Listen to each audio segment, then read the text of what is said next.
کی ہیں۔ اللہ رب العالمین نے جسم انسانی ایک ایسی معجون تیار کی ہے جس میں ایک حصہ تو صرف مادی ہے کہ زمین سے کچھ اجزاء لیے ان کو آپس میں گوندھ کر جسم تیار کر دیا، ایک آسمان سے اس میں نور اتارا جس کو روح کہتے ہیں۔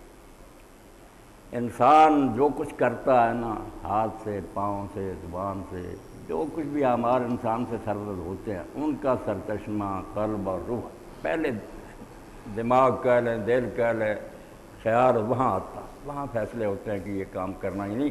سوچ بچار جس کو کہتے ہیں، قوت نظریہ، سوچنے کے لیے ایک شے اللہ نے دی ہے، پہلے سوچتا ہے، صحیح سوچے غلط، وہاں فیصلہ ہو کر پھر وہ اشارہ کرتا ہے کہ زبان یہ کہے، ہاتھ یہ کام کرے، پاؤں ادھر کو جائے۔ پہلے قلب میں یہ نا خیالات پیدا ہوتے ہیں، دل دماغ میں۔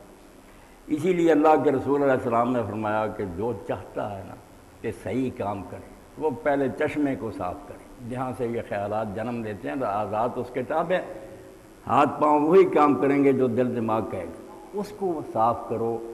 یہی بات سید عالم صلی اللہ علیہ وسلم نے فرمائی کہ دل اگر ٹھیک ہو گیا تو سارا جسم ٹھیک ہوگا، اور اگر دل خراب ہوگا تو جیسے سرچشمہ گندا ہے تو نہروں اور نالیاں پانی گندا ہی آئے گا۔ تو یہ دل کو صاف کرنے کا مقام جو ہے یہی انبیاء علیہ السلام کا اصل مشن۔ بدقسمتی ہماری کہ ہر لفظ اپنا مفہوم کھو بیٹھا۔ اب تزکیہ جو کہا گیا تھا کہ پیغمبر امتوں کو پاک صاف کرنے کے لیے آتے زکی، وہ بھی بن گیا کہ خانقاہوں میں گھس جاؤ، وہاں چلے جانا وہ کرو اور یہ اللہ اللہ کرو۔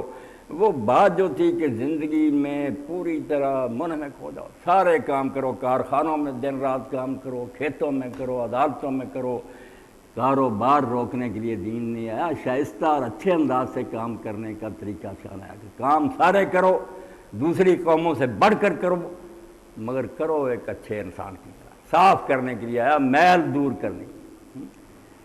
دل مردہ دل نہیں ہے، اسے زندہ کر دوبارہ۔ اب بات کیا ہے کہ یہ دل مر چکے، یہ آپ نہ سمجھیں کہ چاند پر پہنچ رہے ہیں اور یہ ساری چکا چون ظاہری جسم کی ترقیاں، روح مر گئی۔ اسی لیے کئی اچھے سائنسدان جو وہ بھی کہتے ہیں کہ اس دور کا اصل جو سانحہ ٹریجڈی وہ یہی ہے کہ انسان نے جسمانی پہلو سے بڑی ترقی کی مگر اس کے ساتھ ساتھ روح ترقی نہیں کر سکی، اخلاقیات مر گئے۔ اس لیے یہ ساری چیزیں جو ایجادیں تھیں وبال بن گئی، بم بن گیا، دنیا تباہ ہو گئی۔ حالانکہ یہ ایٹمی طاقت آپ دیکھتے ہیں کتنے کام اس سے اچھے لیے جا سکے مگر آبادیاں برباد ہو رہی۔ یہ اس لیے کہ وہ دل جو فیصلے کرتا نا وہ نہیں، دل مردہ دل نہیں ہے، اسے زندہ کر دوبارہ، کہ یہی ہے امتوں کے مرض کہن کا چارہ۔